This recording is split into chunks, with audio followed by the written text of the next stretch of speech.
Good morning, everybody. Orange J here with another War of the Visions video, and it's time for the intermediate trust stone guide.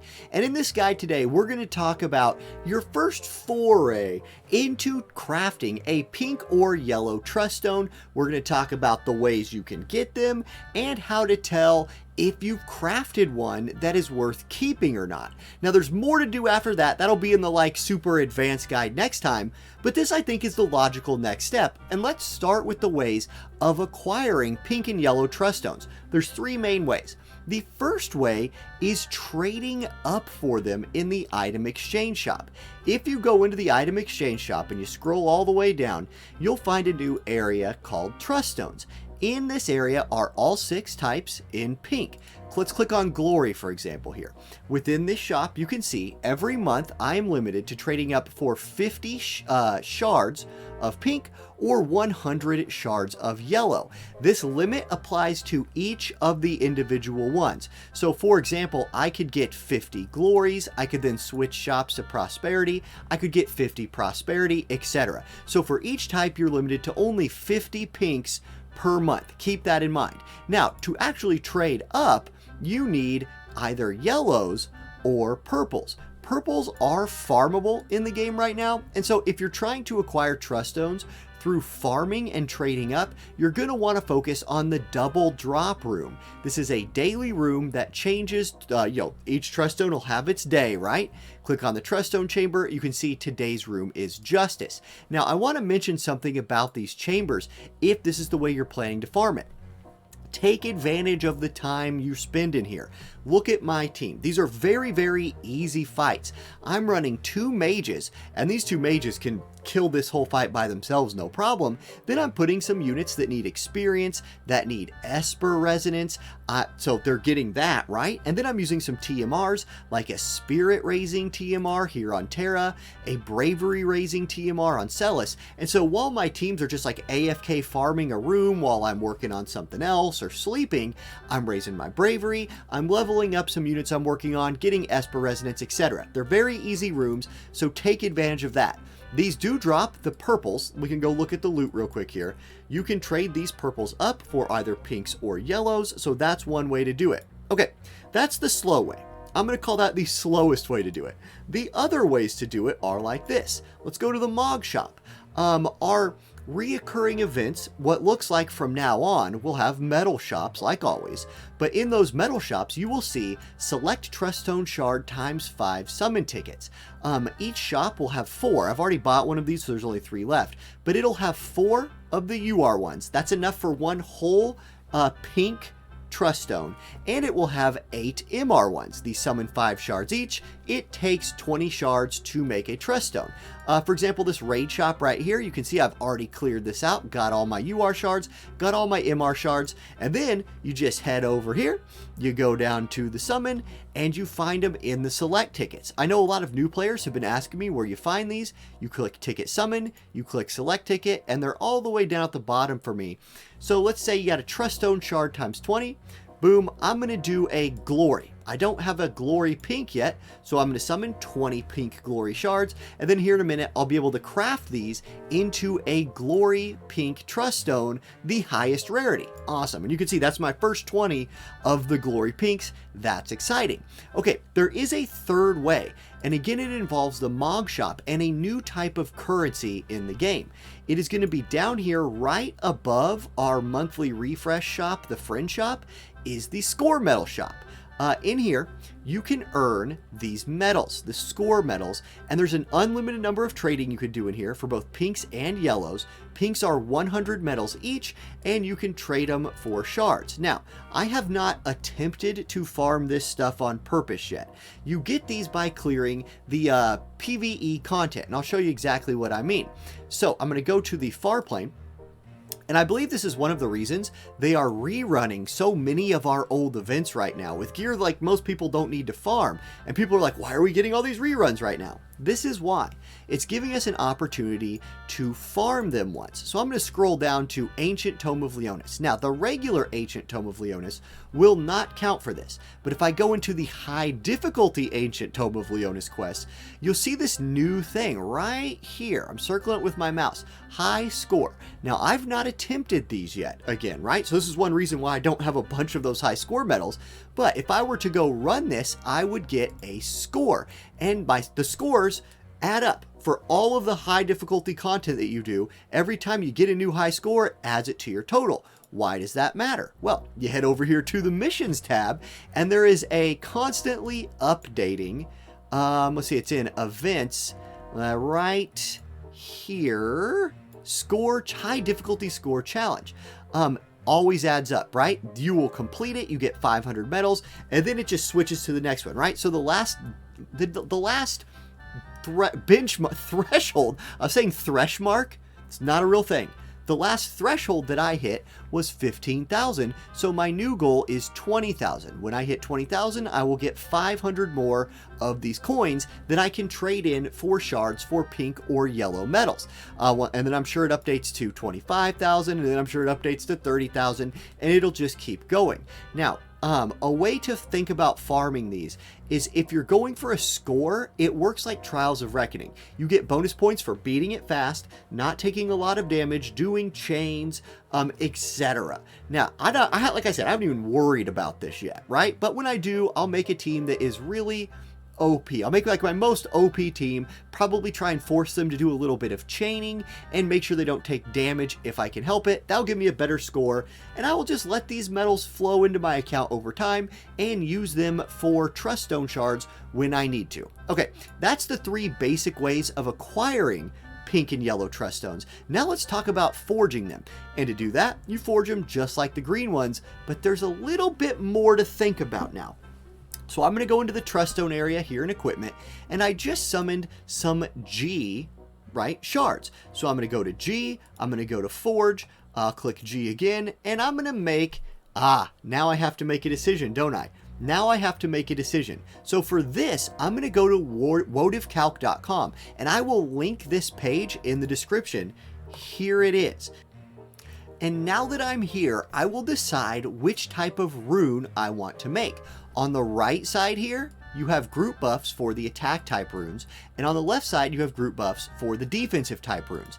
The G type is an attack type, so I need to choose between main stat AP, attack, magic, dex, accuracy, so on. If I was recommending to you which ones I think are the best, I really like the attack or magic types for your attacking or magic scaling DPS units.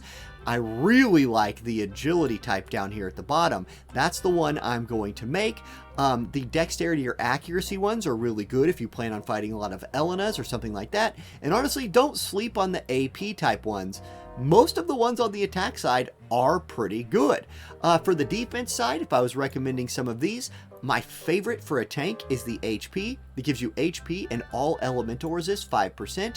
I don't really like the TP one that much, although acquired AP up 25 is decent for the 3 buff. The defense and spirit versions right here, in total with the main stat and the passives added together, you will get 15 defense or 15 spirit. It's not terrible. I actually kind of like that a little bit. Luck or evade, this would be good for your dodging units. And then crit evade, I think, is the worst one. I'm going to make agility down here at the bottom.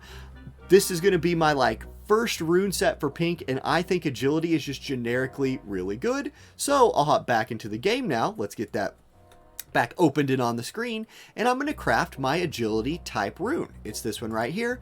I click it and it says, okay, here we go. Speed type, going to get agility. Let's forge it and see what we get. Boom, here we go. So I got the 1 agility, which is actually the max you can get for agility. I got some other stats, and then I got defense piercing rate up 2. Awesome, I've crafted a pink rune. Now I need to decide, is it a keeper? Is it a keeper? All right, now deciding if it's good or bad has nothing to do with anything but this defense piercing rate up 2. It's the additional effect that you're looking at. And what you're looking for here is you need to get one of these that you want, and it needs to be the best version of the one that you want.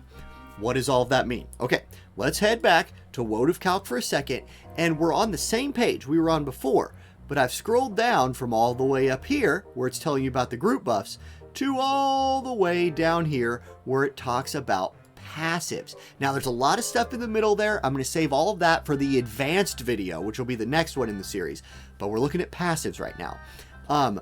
For example, here's what I mean. You need to pick 6 passives that you want if you're trying to min-max out your pink rune set. We're only going to get one per craft, and it's going to be random. What did we get on the one that we just looked at? We got defense piercing rate up 2. Now, I'm building this for a tank, and I don't care about defense piercing rate on my tank, I think. But you know what? Let's pretend I wanted defense piercing rate. Is defense piercing rate up 2 any good? Okay, well that's what this website's for. It is an offensive type. Remember, those are over here on the right, and it's defense piercing. Now, one thing I'm going to say about this page, and they'll probably update this, the defense passives over here on the left are nice and organized. You can see all 3 of the HP defense passives I can roll are nice and grouped together over here on the left. And here, I'll even scroll it in a little bit. Let's make this a little bigger. For the attack type ones over here on the right, they are not grouped like that. They are just grouped in descending or ascending order of worst to last. We got defense piercing. So let's scroll through here. Let's look for defense piercing.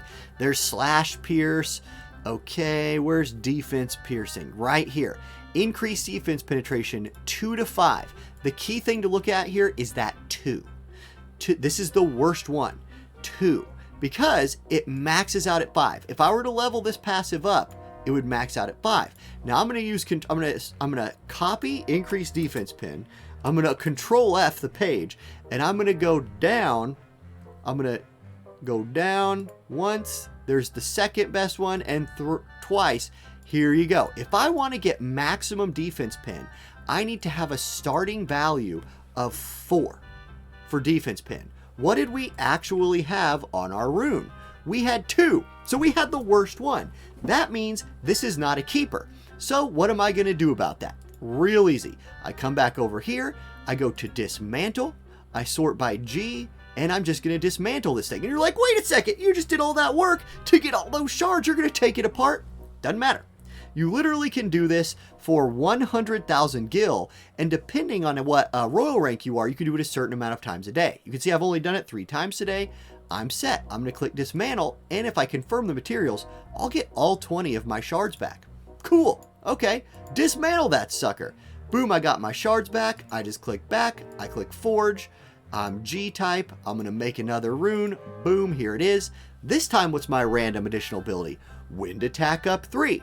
And what you do is you just know what are the 6 passive abilities that you want, and then what's the starting value of those passive abilities that is the best starting value.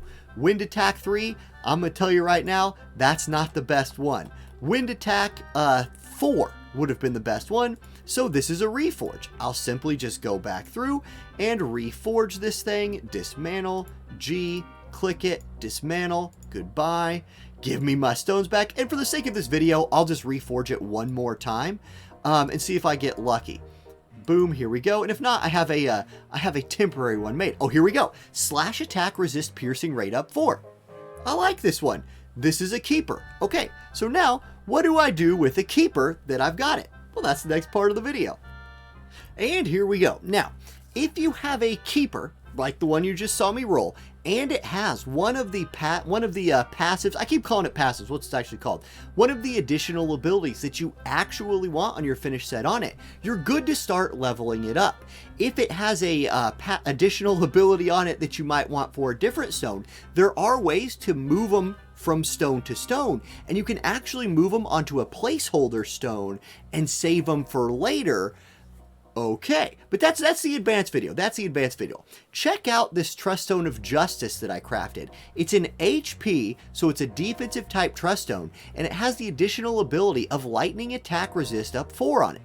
this is wonderful. I want this on my tanking gear. So at this point, I think I'm free to level this thing up and not feel like I'm wasting any materials on it. Here we go. I'm going to level up with adamantite first. Let's level that to 20. Boom. And what this will do, what leveling it to 20 like this will do, will raise the stats on it. So you can see my base stat, the HP, went up to 100. It now has 8 evade, 80 HP, and 7 TP. So that's the enhance button right here.